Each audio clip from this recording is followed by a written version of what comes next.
Mi proyecto actual, señor, es consagrarme. Usted es candidato al infierno. Ya estoy en el infierno.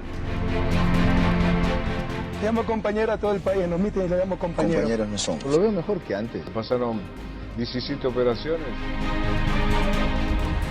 Joaquín almorzando con un presidente de derecha por invitación del embajador español. La pregunta esta sí es buena y muy cabrón. Este es un espacio de opinión destinado a buscar verdades, con frontalidad, crítica a todos y pluralismo. El periodismo de opinión siempre asume una posición. No esperen de mí entonces imparcialidad, pero sí trabajo para ser veraz. Mis opiniones no comprometen ni representan a Canal 1. Yo respondo por ellas. Mis invitados, por las suyas.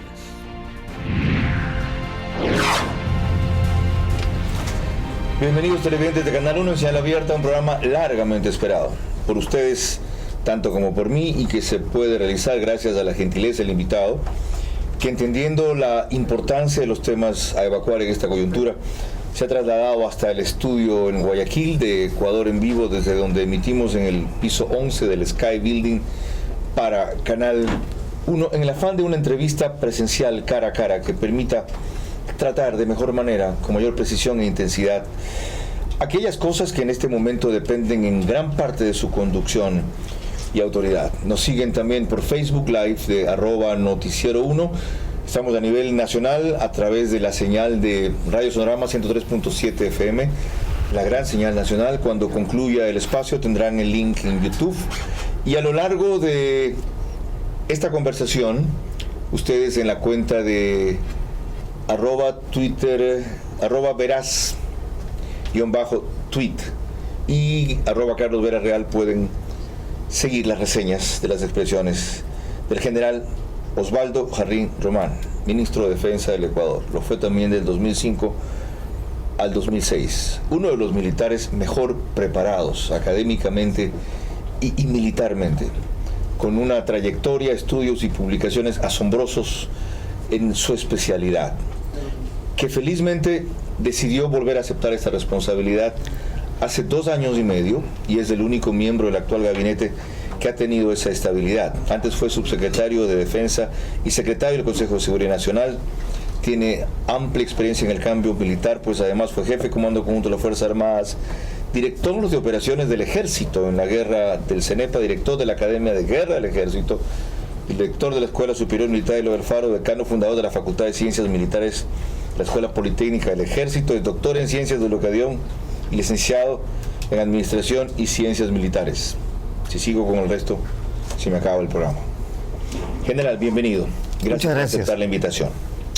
Coyuntura crítica, que quisiera que empecemos por lo más noticioso, no necesariamente lo más importante, que es la forma en que la Armada, con sus limitaciones, ha podido impedir que la flota pesquera china, que pasó de 260 embarcaciones a 340 y ahora no está al suroeste de Galápagos sino al suroeste, se metiera en la zona de protección económica del Ecuador y se mantuviera en lo que se llama aguas internacionales. ¿Qué significó esta operación? Buenos días, gracias por la invitación. Bienvenido. En primer lugar, hay que reconocer que el Ecuador tiene unas fuerzas armadas profesionales. Y usted acaba de decir, con las limitaciones que tiene, efectivamente. Hay limitaciones en la Fuerza Naval, pero hay que reconocer que no obstante, se tiene a la Fuerza Naval única para cumplir misiones tanto de autoridad marítima como de operaciones militares que le corresponden. Esto es particular porque no es como otros países, hablemos de Argentina, que tiene una prefectura naval para los asuntos de autoridad marítima. La Fuerza Naval cumple ambas funciones, ambas misiones. Y esto le permite entonces tener una visión no solamente concreta de lo que está ocurriendo, porque cumple con la estrategia de seguridad marítima determinada por el Ministerio de Defensa. Y lo he indicado, son 3 fases bien marcadas e importantes: anticipación, previsión y reacción. Vamos en ese mismo orden. Usted enfrentó esto en 2018, ya era ministro.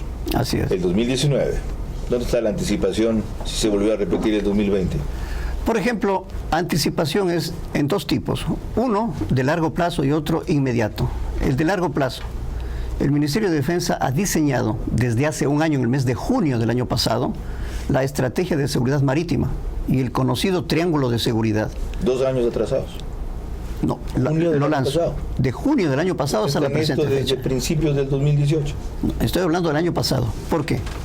Porque el diseñar una estrategia que considere no solamente los medios y los recursos naturales propios, capacidades estratégicas de las Fuerzas Armadas, sino también de los países vecinos. Y eso no es sencillo.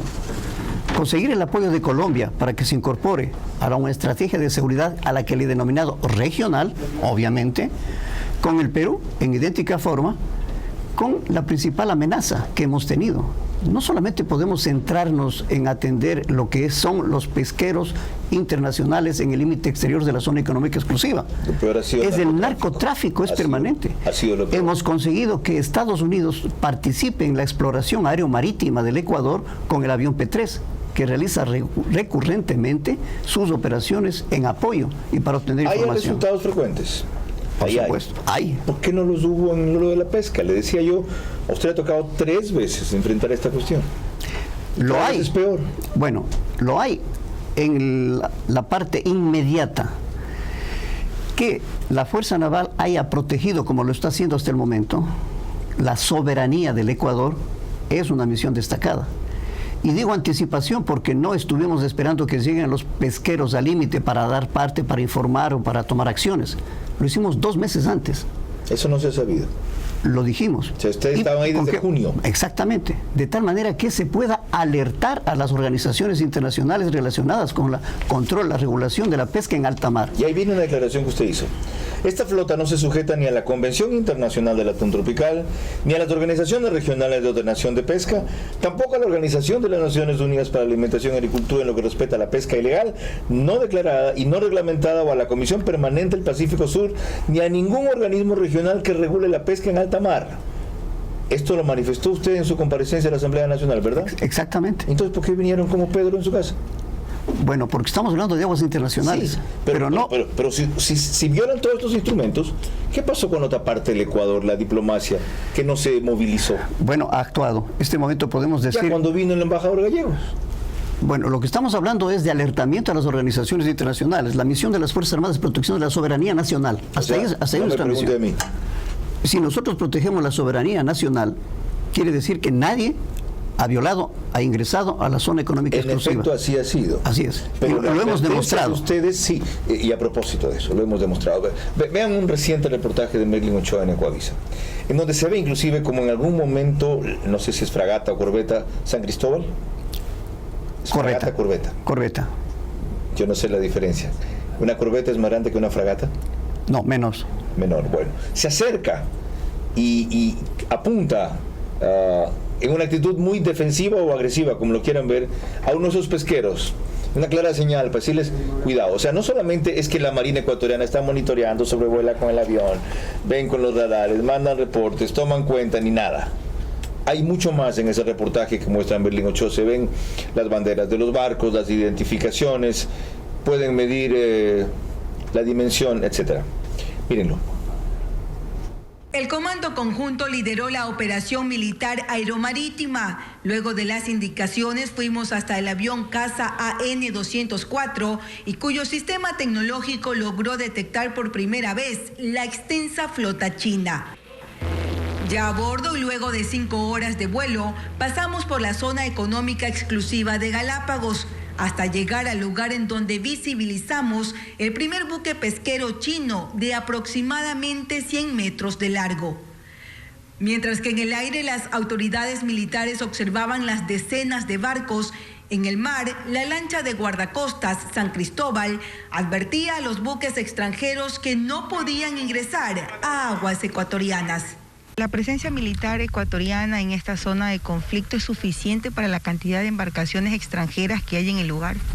Con los medios que tenemos hemos estado haciendo relevos continuos en esta zona y hemos mantenido la vigilancia y el patrullaje correspondiente y sí, podemos dar fe y podemos garantizar que no hemos tenido incursiones en nuestra zona económica exclusiva.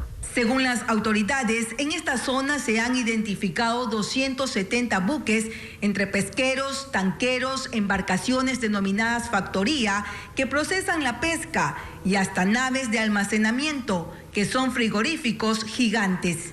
¿Los militares pueden subir a estas embarcaciones en aguas internacionales para confirmar que están pescando? En realidad, si es que están en aguas internacionales, se necesita el permiso del país de la bandera de la embarcación. ¿Pero cómo se logró identificar a esta flota pesquera? Desde aquí, el corazón del avión, por medio de sensores y radares, se captan imágenes y videos de las características físicas de estas naves extranjeras. El 90% de la flota que observamos son buques con capacidad para pescar al menos 1.000 toneladas y que han permanecido en el lugar durante casi 2 meses.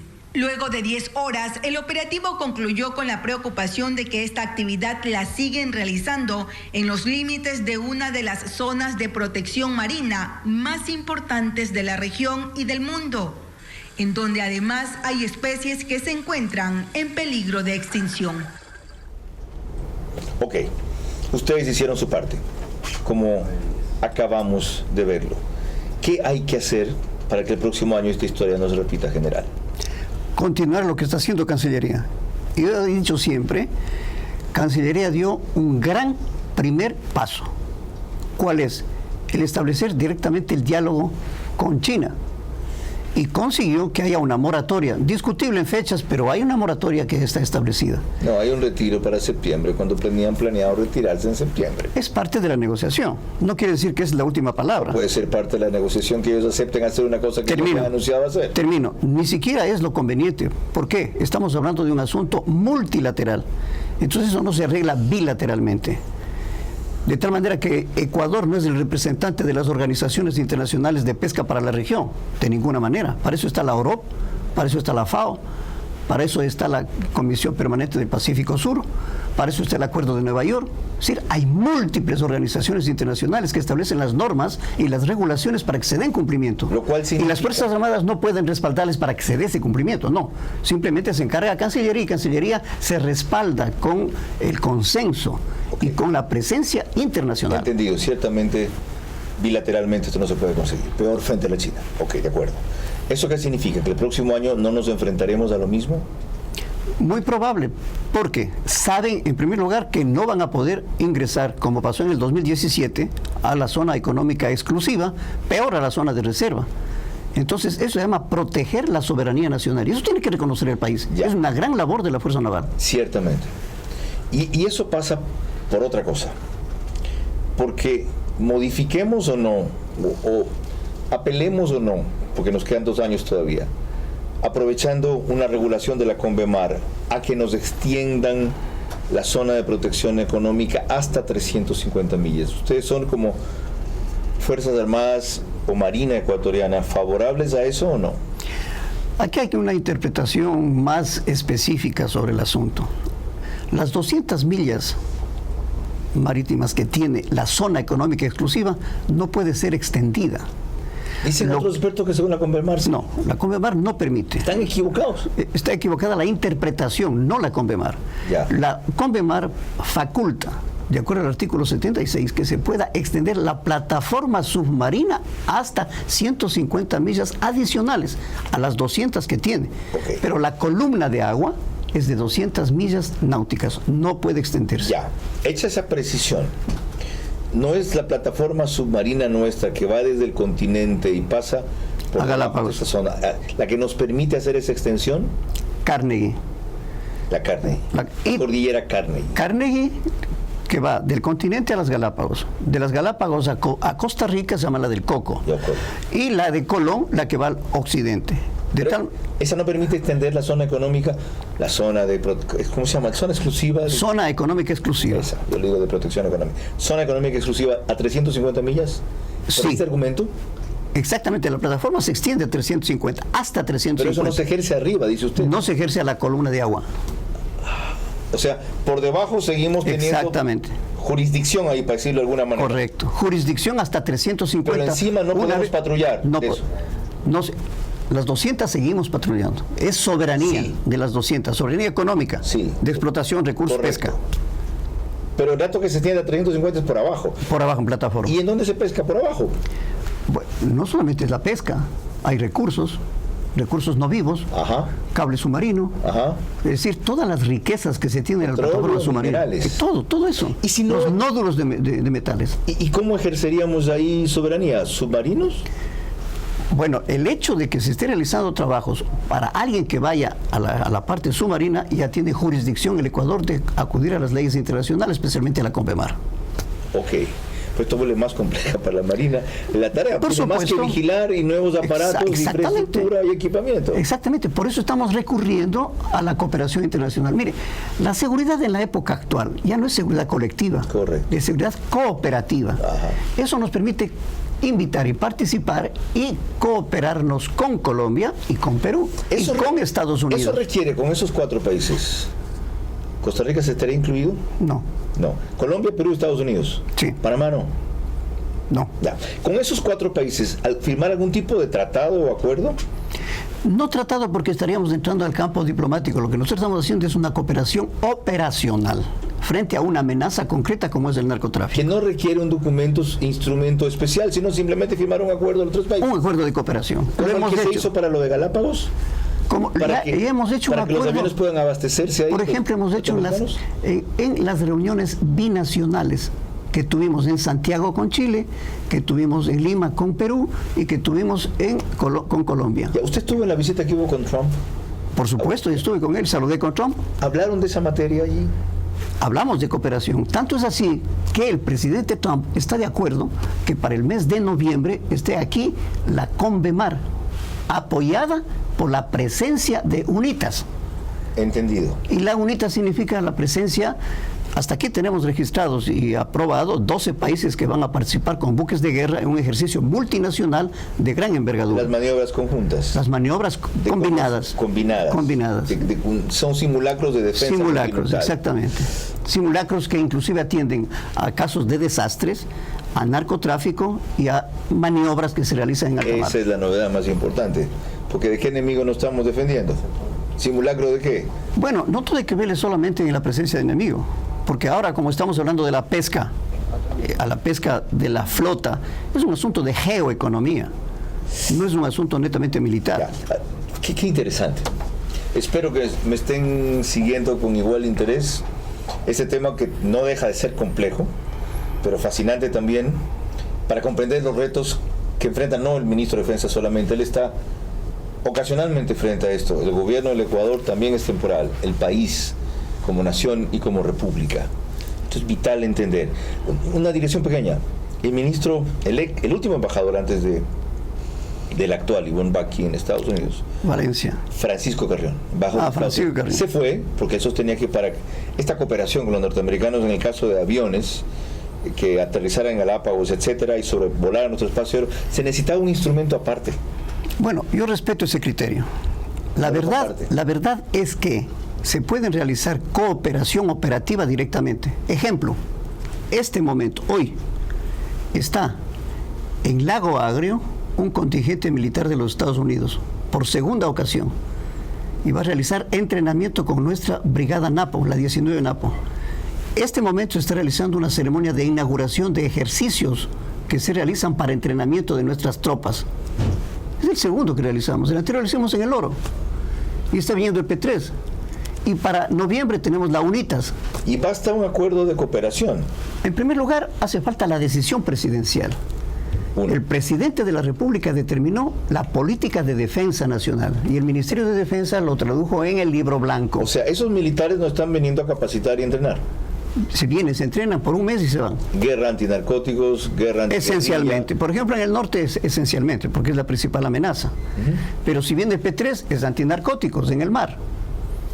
Pero en el norte, que es lo que más nos preocupa en este momento, por la seguridad que implica presencia, entrenamiento, mejor capacitación, lo que estamos cumpliendo. Fíjese lo rápido que inevitablemente hemos pasado del un tema al otro y del otro al uno, porque todo está ligado y tiene que ver con seguridad continental.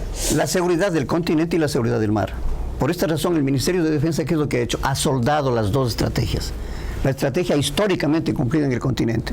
Hoy hemos desarrollado una estrategia de seguridad marítima regional nueva. Es que inevitablemente están entrelazadas. Y soldadas las dos. Como usted lo acaba de mostrar. Primera pausa aquí. Vamos a entrar después en algo que aquí en parte quedó pendiente y luego a la otra parte del programa.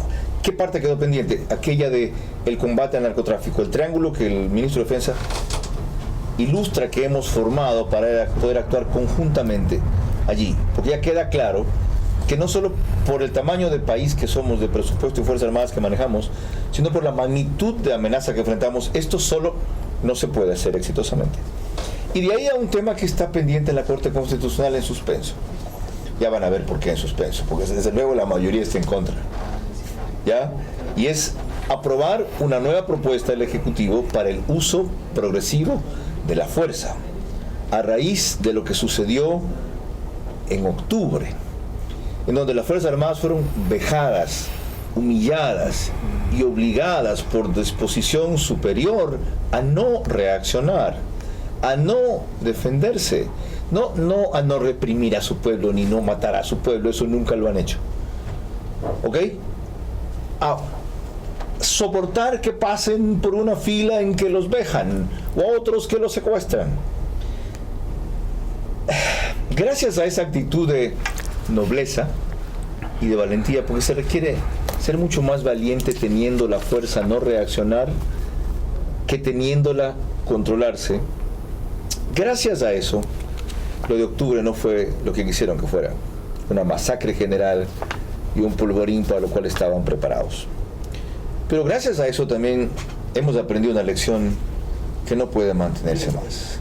No es posible que policía y Fuerzas Armadas no tengan un instrumento legal que los respalde cuando actúan como deben actuar frente a delincuentes, terroristas y conspiradores.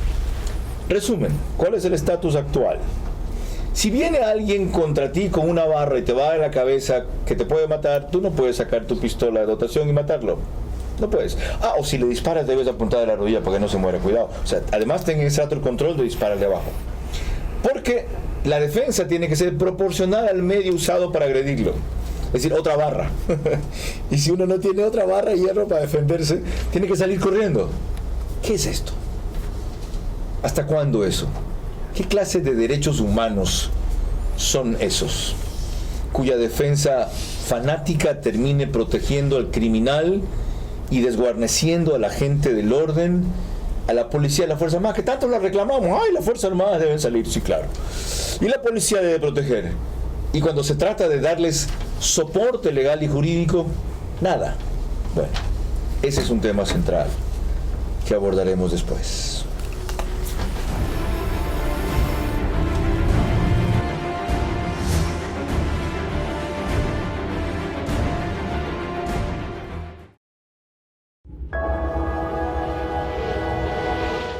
BH Group.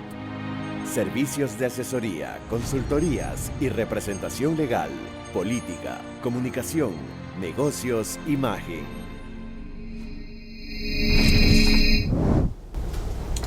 Estamos de vuelta. El invitado es el general Osvaldo Jarrín, su cargo ministro de Defensa, el estudio de Ecuador en vivo, a quien agradecemos la gentileza.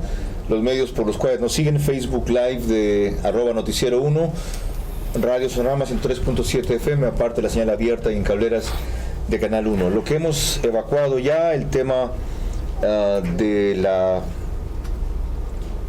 respeto a nuestra soberanía, a propósito del asunto de la pesca depredadora china, como la cooperación es lo que se impone más que el bilateralismo. Recientes ejemplos de cooperación de los Estados Unidos en este tema aquí, las maniobras unidas que se vienen en noviembre, los nuevos conceptos que hay ahora de seguridad, y aterrizamos en algo que mencionó al paso el general Jarrín, y que es un reto mucho mayor que el que están enfrentando en el de la pesca, que es la operación del narcotráfico en alta mar. Los resultados que vemos son capturas frecuentes, pero más frecuentes son quizás las operaciones que se pasan sin ser capturadas. ¿Ustedes tienen un balance de cuánto de lo que sale se logra interceptar y cuánto no, para saber si esto es o no exitoso, general? Porque si por cada 3 embarcaciones que tienen por semana, para decir algo, hay 7 que se pasan, esto está siendo un sedazo y no un control. En primer lugar, hay que considerar que la estrategia que utiliza el narcotráfico es sumamente flexible. Entonces, no se puede dedicar a considerar lo que se pasa en la frontera norte o en la frontera sur, en el continente, o lo que pasa por el mar, o las avionetas que se utilizan. Entonces, la cooperación no solamente es internacional, es esencialmente interinstitucional. Es el trabajo de Policía Nacional, con Fuerzas Armadas, con el P3, es una acción combinada y de mutuo beneficio, de mutuo apoyo para cumplir con su misión. Porque cada vez da como resultado más capturas. ¿Pero eso qué significa? ¿Que ha aumentado la operación o que aumenta la eficiencia de ustedes? Ambas cosas. El número de operaciones que se realizan y la eficiencia de cómo se va logrando. No es fácil detectar a un semisumergible que se está utilizando para transportar la droga. Eso ya se necesita una operación de exploración aeromarítima. ¿Qué no es fácil ubicar? Explíquele a la gente por qué. Simplemente porque van de 3-4 metros bajo la superficie del mar. Entonces, ¿cómo se puede detectar? Ni siquiera es factible satelitalmente detectarles. Tiene que ser físicamente. O eso presupone que tiene que haber un avión volando a las 24 horas en esa zona, en ese sitio, para que pueda detectarlo. No es el hecho aislado, porque hay combinación de inteligencia. Entonces sabemos de dónde salió, cuáles son los contactos, cuáles son los niveles. Ahí trabaja la policía antinarcóticos. Y nosotros somos los que cooperamos con la exploración aeromarítima y la presencia naval. ¿Eso ha mejorado entonces? Súpermente. Nunca va a cesar. Queremos que se incremente. Por esta razón hemos pedido el control, las facilidades. Por ejemplo, ¿cuál es la diferencia? La diferencia es que establecemos el triángulo de seguridad. Eso fue una mentalización del Ministerio de Defensa, crear el triángulo de seguridad. El vértice del triángulo de seguridad está en la isla San Cristóbal, en Galápagos, porque no podemos nosotros solamente controlar a la salida. Perfectamente tenemos que aprovechar la posición envidiable, privilegiada del continente y sobre todo de las Islas Galápagos. ¿El vértice es Galápagos? ¿Del otro? Son los 4 puertos: Puerto Bolívar, Daule, Pozorja ahora, Guayaquil, Pozorja, Manta y Esmeraldas. Ya. De los 4 puertos, esa es la base del triángulo. Okay. Y el vértice es la isla San Cristóbal, en Galápagos. Ahí estamos formando el triángulo de seguridad marítima. Ah, ok. En un lado se forma el triángulo de Esmeraldas a Puerto Bolívar, ¿verdad? Claro. Ya. De Esmeraldas a San Cristóbal se traza una línea, de Puerto Bolívar a San Cristóbal otra. Ahí está el triángulo. Ya. ¿Y ahí nos ayudan Estados Unidos y Colombia? Estados Unidos ayuda en la exploración aeromarítima en el flanco norte, junto con Colombia, cuando haga falta el empleo. Ya. General, usted ha logrado, evidentemente, a raíz de que asumió su función en un momento terrible, orden y control en todo lo que ha sido la frontera más caliente, que es la norte con Colombia, desde Esmeraldas al oriente. ¿Cómo fue posible aquello al extremo de que los hechos de infiltrados, ya no de las FARC ahí, sino del ELN o de narcoguerrilleros o disidentes sean aislados? ¿Qué permitió conseguir eso? 2 cosas. En primer lugar, la definición del presidente de la República, cuando emitió, a más del libro blanco en la política de defensa nacional, se emitió la política de seguridad y desarrollo de la frontera norte, con un documento especial, mediante decreto. Y luego de haberlo emitido, en su cumplimiento de esa política, el Ministerio de Defensa elaboramos la directiva para conformar una fuerza de tarea conjunta que por primera vez se emplea en Esmeraldas. Ese fue el uno. Ese fue el ¿Y el segundo? El segundo factor que permitió conseguir No, el primero es la política del presidente. Y el segundo, implementar. Exacto, ejecutar. Es la responsabilidad del ministro de Defensa. Pero eso significa, general, que el momento que la Fuerza de Tarea se vaya, volvemos al pasado. Hemos comprobado que no. Ya tenemos más de un año que se eliminó la Fuerza de Tarea Conjunta y se solucionó el problema. Claro. ¿El contingente disminuyó? Exactamente.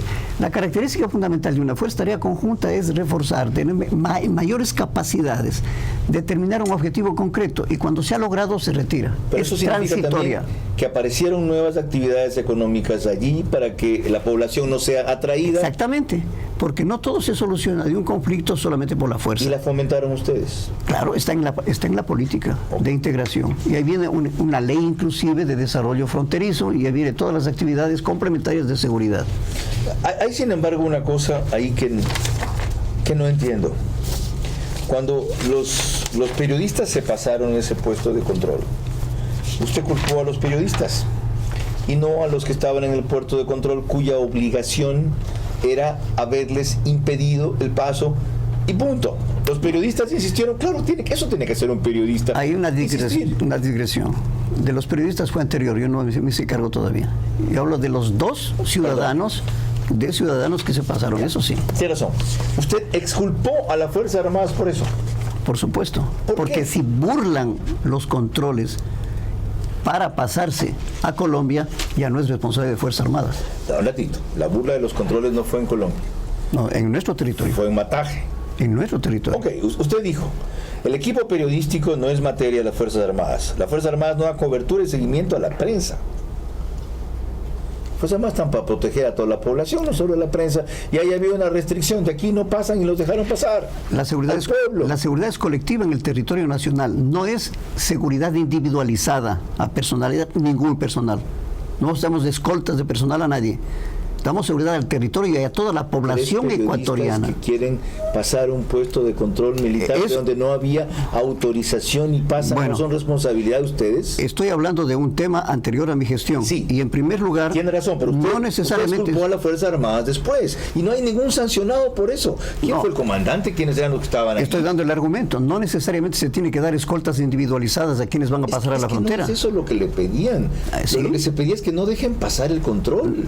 Bueno, estamos hablando de cómo se haya ocurrido, pero para que eso se limite, tendría que haber una escolta individualizada y eso no cumple Fuerzas Armadas. Nadie pidió eso. Bueno, como se dieron los casos es de que pasaron al otro lado sin que esté custodiado, asegurado a los individuos para que pasen. Una cosa es cuando pasaron al otro lado, que fue después de pasar el control, que era el territorio ecuatoriano, y otra cosa, y ahí hay varias versiones, cuando los mismos terroristas se los llevan, creyéndoles que van a dar en exclusiva, o ya los secuestran y pasan allá. Es profundo de una larga investigación que no me corresponde, porque eso le corresponde tanto a la policía Usted asumió después.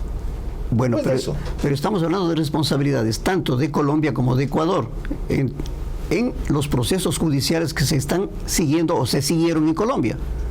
Y eso ya no está en el alcance de Fuerzas Armadas. ¿Sabe por qué este antecedente es grave?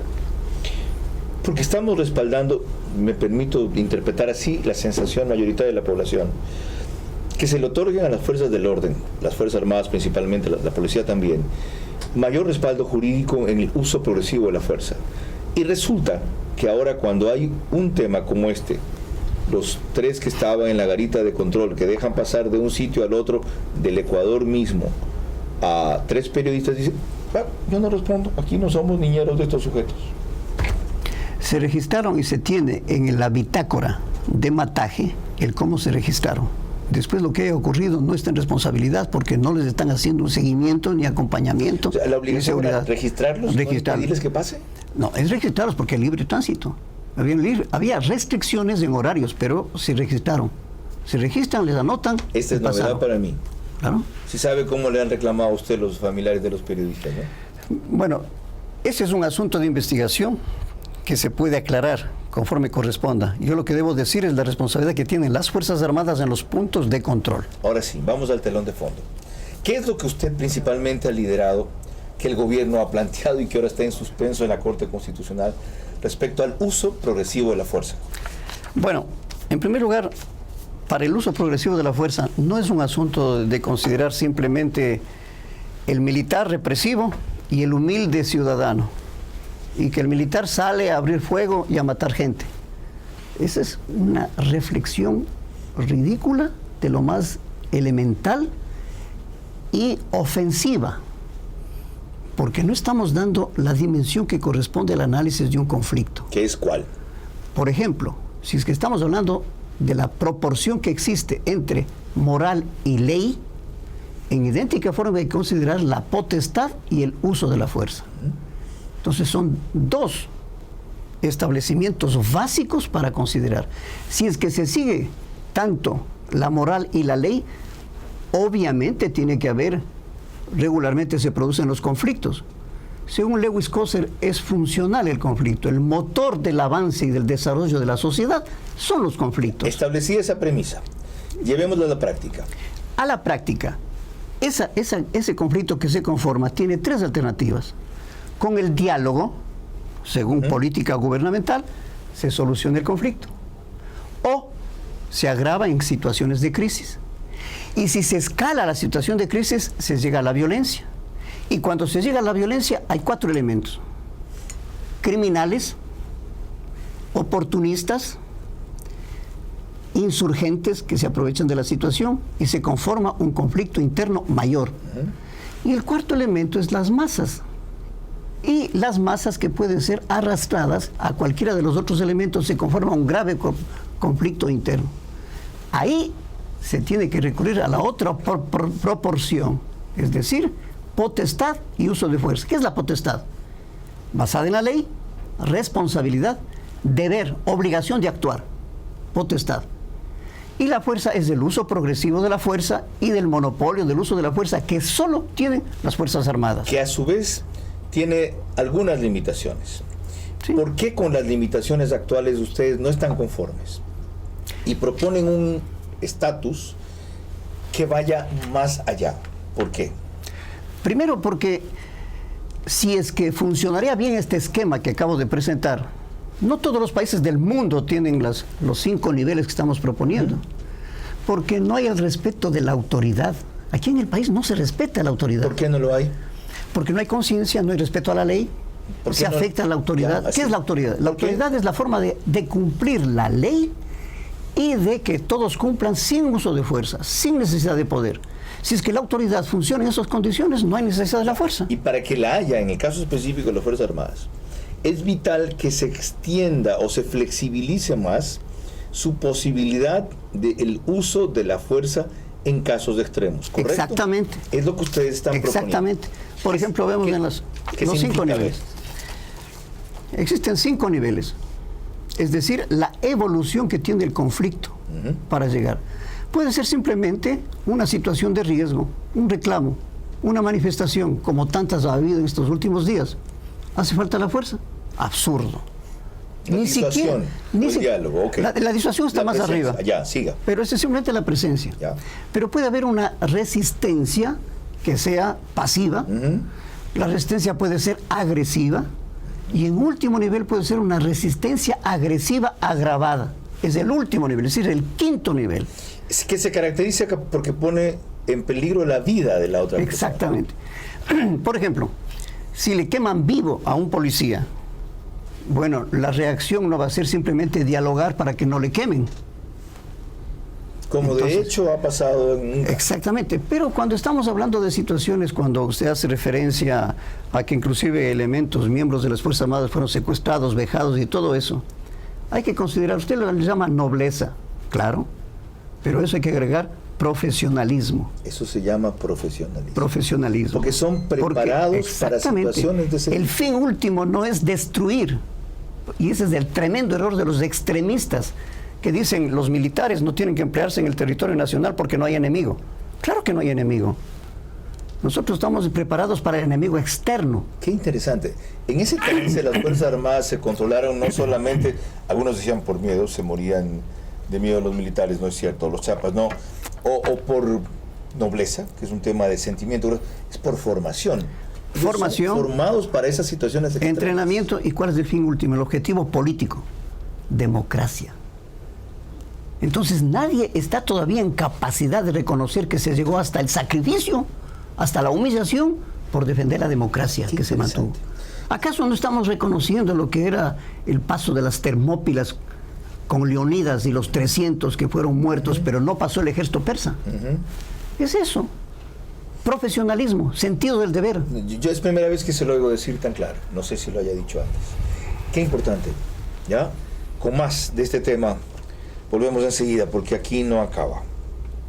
¿Qué va a pasar mientras la Corte Constitucional ha suspendido una decisión en este sentido y con seguridad la tomará después de las elecciones? Porque no es este el mejor periodo para debatir el tema, aunque me anticipo a decirles que el balance en la Corte Constitucional, porque así como están juristas de primera, la mayoría son garantistas, creen en este tipo de constituciones como las que tenemos, en el cual los derechos humanos de 2 personas son tan importantes como los de 200 personas. Y a quienes pensamos distinto dicen que los derechos humanos nos importan según la cantidad de afectados y no el principio en juego. Es decir, vayan a hacer poesía a otra parte. ¿Ok? Aquí hay que ser práctico frente a este tipo de retos que el ministro de Defensa está ilustrando en su complejidad, en lo que vivimos en el Oriente, en lo que vivimos en el mar, en la operación del narcotráfico en circunstancias como las de octubre. Con más de eso volvemos enseguida.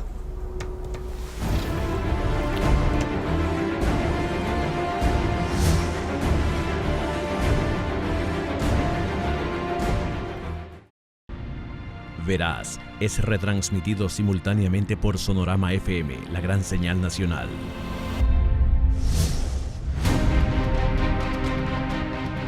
Me siento a veces en la Academia de Guerra en una clase del general Jarrín, pero lo celebro.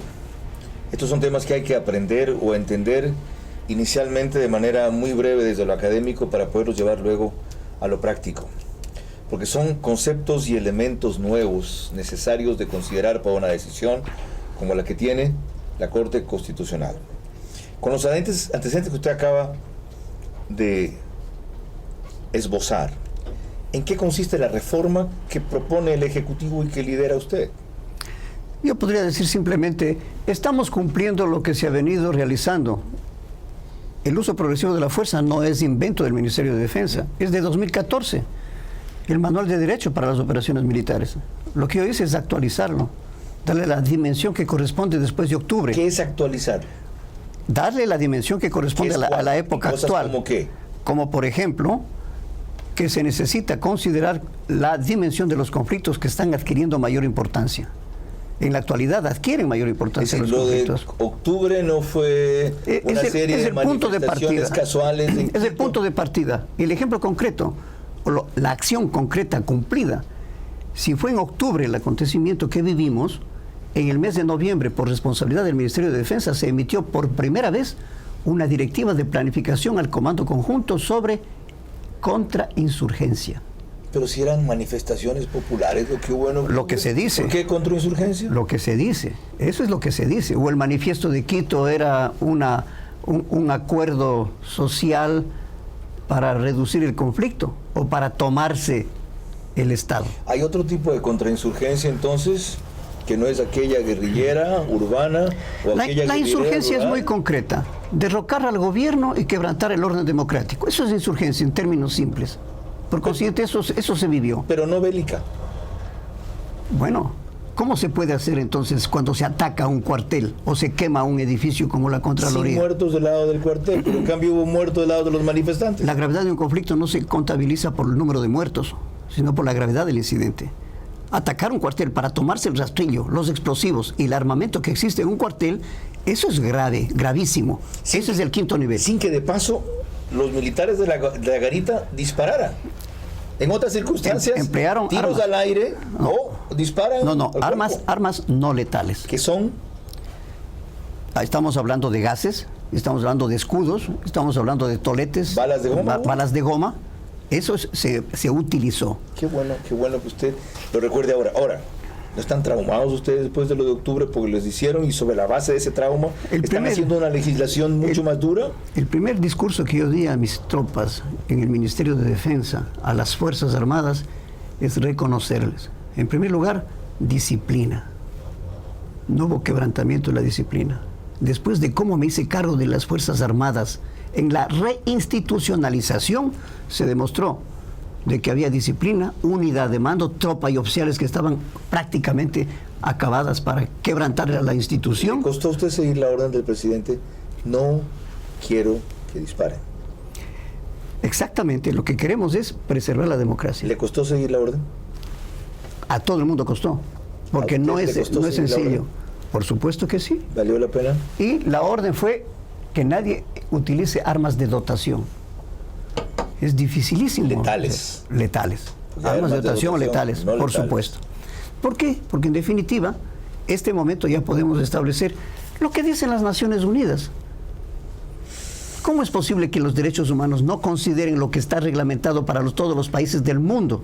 Y que es concreto. Dice, acuerdo con los principios básicos sobre el empleo de la fuerza y de armas de fuego por los funcionarios encargados de hacer cumplir la ley adoptadas por el 8º Congreso de la Organización de Naciones Unidas.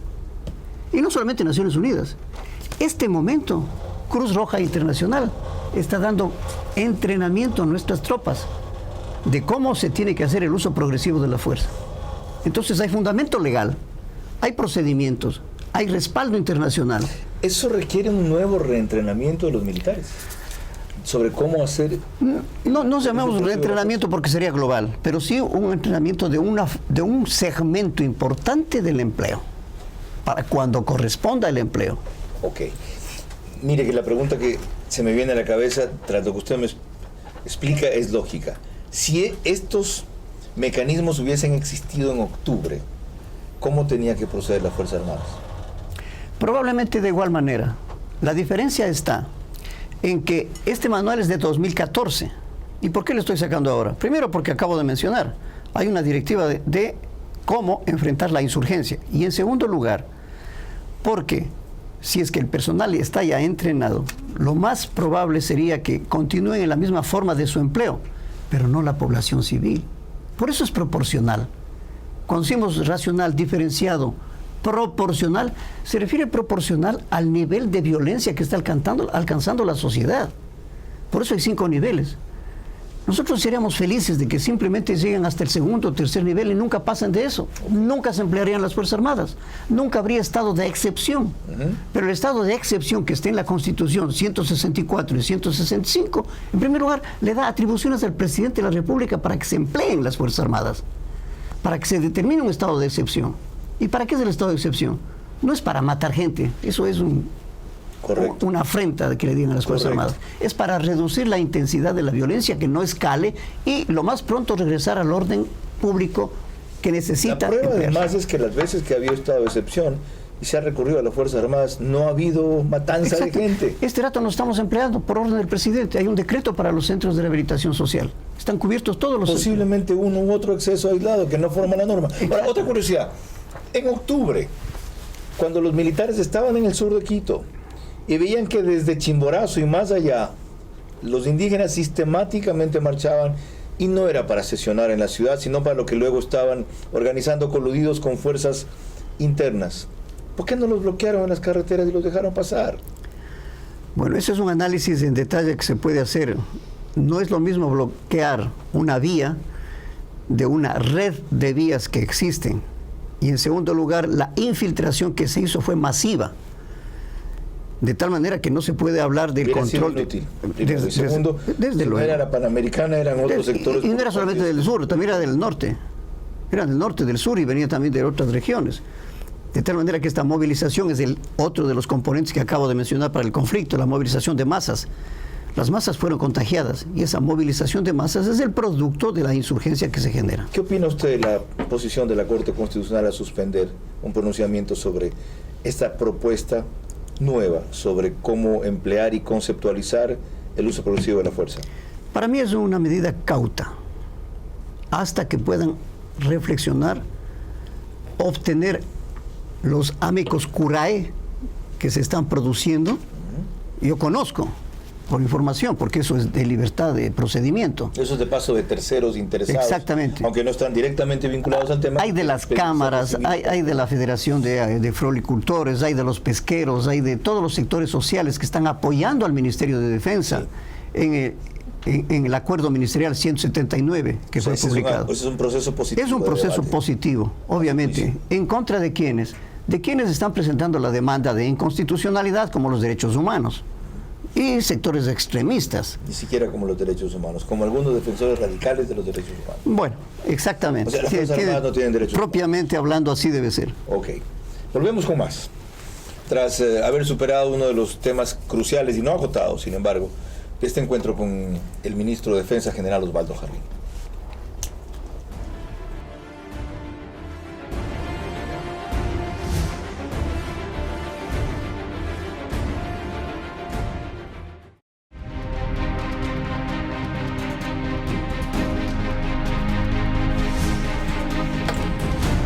Pocos temas puntuales en los dos bloques finales con la entrevista al ministro de Defensa.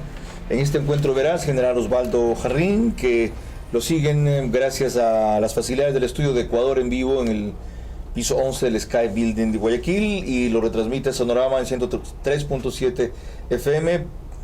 Estamos también por Facebook Live de @noticiero1, señal abierta, y en cableras de Canal 1, y a lo que concluyamos, el link en YouTube. General, pocas palabras para un tema que no es poco extenso: la situación del ISFA. ¿Cómo está y hacia dónde se la debe conducir? El ISFA tiene una estructura que ha demostrado lo eficiente que se es cuando se hace una buena estructura, organización y administración. Recordemos que pertenecíamos al IES y nos separamos para el manejo en función de la solidaridad. Y lo que ha ocurrido hasta el momento podemos dividirlo en dos etapas. Una, 2020, y yo digo esto por la deuda que se tiene.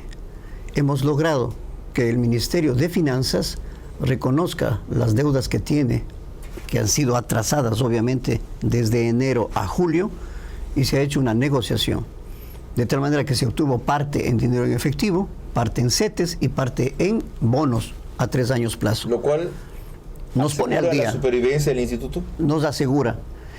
La verdadera supervivencia quedaría asegurada en el momento de que se declare la inconstitucionalidad de la ley mal llamada de fortalecimiento del ISFA. ¿Qué estableció qué? Que estableció que haya 2 sistemas de descuento al interior, es decir, un sistema que tiene 2 subsistemas, pero los 2 subsistemas con diferentes aportaciones, no obstante que reciben los mismos beneficios todos por igual. ¿Por qué no proponen una reforma de esa ley? Está presentada la inconstitucionalidad. Hay 2 caminos. El Ministerio de Defensa, ¿qué es lo que ha hecho? Esa ha sido la vía. Claro, hay 2 caminos. Una, la Corte Constitucional puede declarar, como aspiramos, la inconstitucionalidad de esta ley. Entonces se anula los 2 sistemas de descuento al interior. Y la otra, en caso de que eso no se dé... La Asamblea de la Reforma. Pero para la reforma presentamos nosotros. Entonces, correcto, el Ministerio de Defensa hizo un estudio actuarial, financiero, para presentarlo en caso de que no ocurra lo que se aspira. Y entonces tendríamos 22 artículos a la ley de fortalecimiento que deben ser reformados. Ya.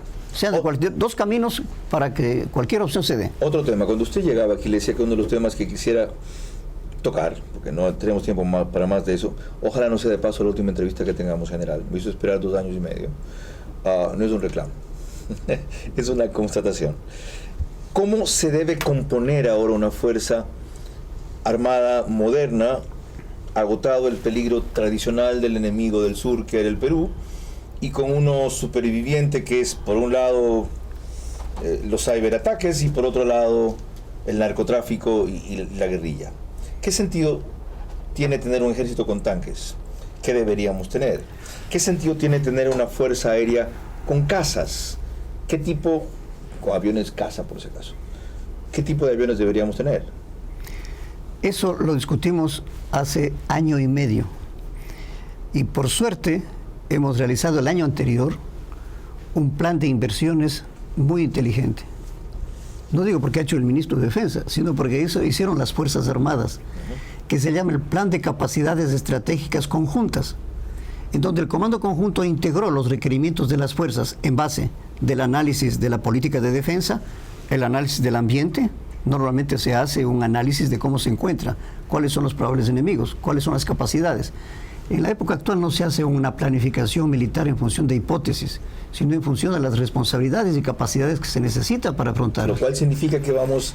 Exactamente. ¿Qué fuerza Entonces, armada? ¿qué hicimos? Por ejemplo, este dato ya está. Y van a llegar el próximo mes, y le voy a invitar, llegan nuestros aviones de entrenamiento, porque nuestros pilotos necesitan capacitarse, inclusive con vuelos acrobáticos, porque ese es el tipo de piloto de combate. Aviones para ese tipo de entrenamiento. Un buque multipropósito. ¿Contra quién? Si las fuerzas, las superpotencias combaten con drones, general, y usted quiere entrenar pilotos para aviones que ya no se usan. A ver, estamos hablando de lo que necesitan las Fuerzas Armadas. Pero son drones lo que necesitan helicópteros. Ustedes. No como los israelíes que trajeron, que fueron un desastre. No, a ver. No vamos a hacer comparaciones porque eso ofende. Lo que nosotros hemos hecho es de carácter profesional y como corresponde. No se pueden dudar de aviones construidos en Alemania. Pertenecen a la línea de OTAN. Un buque multipropósito que ya está programado para la construcción en astilleros navales. ¿Qué es un buque multipropósito? Un buque que va a permitir, sin tener reabastecimiento, avanzar del continente hasta las Galápagos, y que tiene a bordo un helicóptero. ¿Es un buque de guerra o de abastecimiento? Pero puede ser en guerra. Se puede transformar un buque. ¿Tiene a bordo...? No estamos hablando de armamento, estamos hablando de transporte, de abastecimiento. Eso para la Fuerza reabastecimiento. Para la Fuerza Aérea. Para la Fuerza Aérea. Traen aviones helicópteros, de entrenamiento. Aviones de entrenamiento para que los pilotos se gradúen piloteando. No pueden graduarse en el pizarrón. Pero para entrenamiento, ¿de qué tipo de aviones? Un avión que son avionetas. ¿Nos quedan tipo Mirage? avión. No aviones de guerra. No hablamos de aviones de guerra. Hablamos de aviones de entrenamiento para graduación de nuestros pilotos. Es otra cosa. Ahora estamos hablando de helicópteros que también van a venir. Estamos hablando de lanchas para la frontera norte. Lanchas que le den condiciones de un empleo y mejor cobertura en la frontera norte. Por drones. ¿No es lo moderno drones? Tenemos drones, tienen los aviones WAF, que son los aviones no tripulados de la Fuerza Naval, y evidentemente necesitaríamos más de ese tipo. Pero hay que considerar las limitaciones financieras y económicas del país. Vaya, si lo soy. Pero sí puedo decirle que lo que se ha hecho en el año anterior para adquirir de armamento y de adquirir de equipamiento satisface plenamente a nuestras Fuerzas Armadas. ¿Dónde están los 10.000 fusiles chinos? Bien guardados. ¿Dónde están los camiones que mandó la China? Funcionando. ¿Esos sí sirven? Están funcionando. Ya. Lo que necesitamos repuestos, que eso es un gran limitante. ¿Tan rápido se dañaron? Llantas. Son llantas especiales, ¿verdad? Son llantas, obviamente, para los vehículos chinos. Pero estamos hablando que el desgaste que han tenido nuestras Fuerzas Armadas en este año es inmenso. Solamente en vuelos. Tenemos más de 1.500 horas de vuelo realizadas en abastecimientos, esencialmente, a Galápagos, a las diferentes provincias. Cierto. En octubre tuvimos 1.000 horas solamente para octubre. Y ahora para el COVID, 1.500 horas. Nunca pararon ustedes por la pandemia. Entonces, su trabajo silencioso. La nación ecuatoriana debe sentirse orgullosa. Bueno, y lo está. Sí. Somos la primera institución en 2 encuestas, CEDATOS y CLIC. Lo estoy, me incluyo. Primera institución de reconocimiento ante todas las instituciones. Se lo merecen. Sí. Y eso satisface al Ministerio de Defensa y nuestras Fuerzas Armadas. Sin duda. Son profesionales dedicadas a su trabajo. Coincido. De la mejor manera. Y con una vocación de servicio excepcional. Y bien representadas. ¿O no estuvo aquí la Fuerza Tarea Conjunta cumpliendo una misión que ahora se reconoce los resultados que está teniendo? ¿Cuántos murieron? ¿Cuántos 18. han muerto las Fuerzas Armadas? 11 estuvieron y alcanzan a 18 en total de todas las Fuerzas Armadas, incluyendo servidores públicos. ¿Tiene idea de cuántos contagiados hay o hubo? 3.200 recuperados y contagiados llegaron a 3.800. Ok. La parte final con el general Osvaldo Jarrín, ministro de Defensa, cuando volvamos.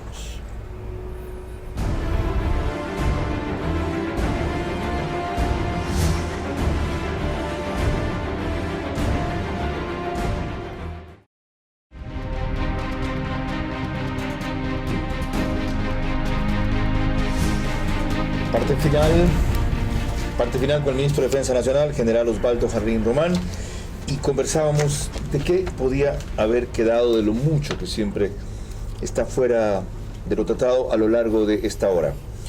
Y me decía que el uso del poder en el uso progresivo de la fuerza. Yo le decía, ¿qué es eso? Explíquelo. Cuando estamos hablando del uso progresivo y proporcional de la fuerza, estamos analizando la evolución y el escalamiento que puede tener la violencia. En reciprocidad, en correlación, la acción de la fuerza, a la acción del poder. Pero el eje fundamental para el empleo del poder no es como se considera y ofende ese razonamiento, que el militar sale a matar gente. Eso es ofensivo. Eso no puede decir una organización, como usted decía, de extremos, llamándose de derechos humanos. Porque el poder, el concepto que se tiene, y valga los ejemplos del mismo octubre y de lo que estamos viviendo, manejamos los nuevos conceptos del poder, que en la actualidad no es exclusivamente el poder militar. Joseph Nye habla del soft power y hard power. El soft power es el diálogo, la persuasión, el convencimiento. Eso es el poder suave. Y el poder duro es el quinto nivel que se va a emplear la fuerza. Nunca están disociados, siempre se emplean juntos. Se está dialogando, pero está presente la fuerza. No se quiere que la fuerza domine, no, se quiere que domine el diálogo, que domine la persuasión, que haya el acuerdo.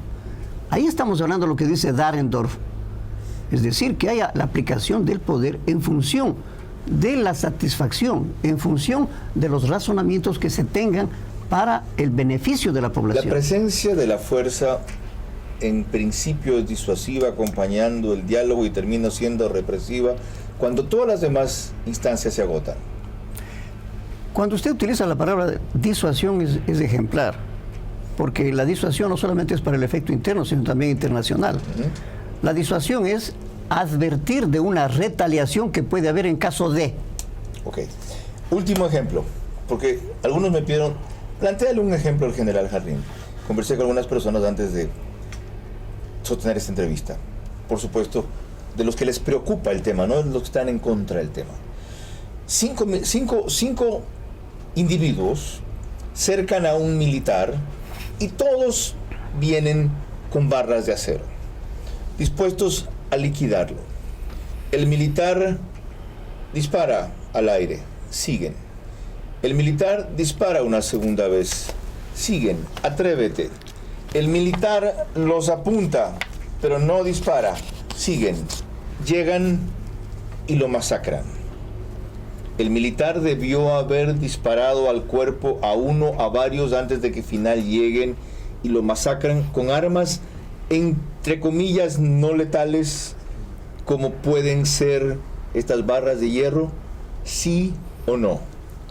La proporcionalidad no está sujeta únicamente a los recursos que se emplean, sino más bien a los principios que están establecidos por Naciones Unidas. Hay la verbalización, hay la advertencia, y la fuerza es el último de los recursos que se va a utilizar.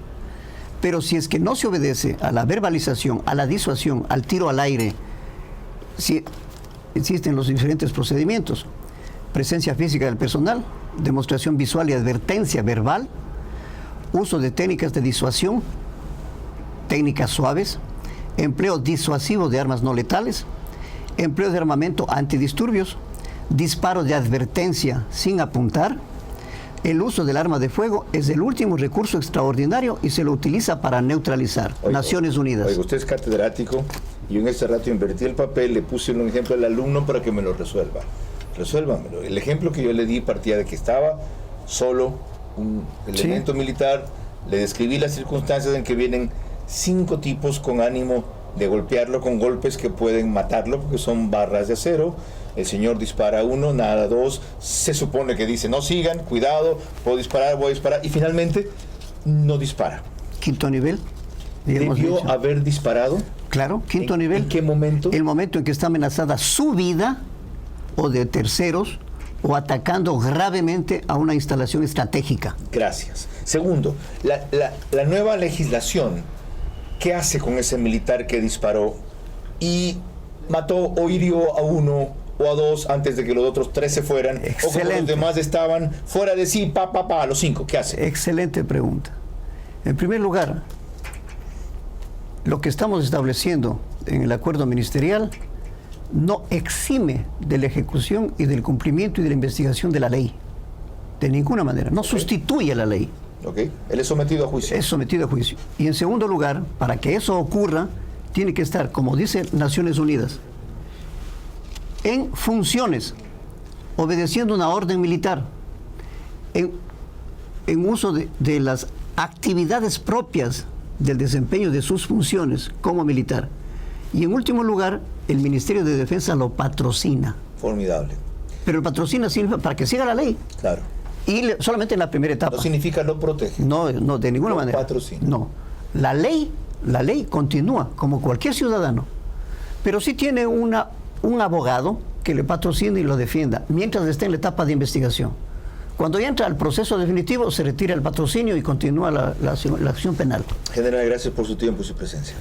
Muchas gracias por la invitación. A ustedes por seguirnos. No tengo nada más que añadir. Ha sido enormemente constructivo e ilustrativo lo que hemos tratado con el ministro de Defensa del Ecuador.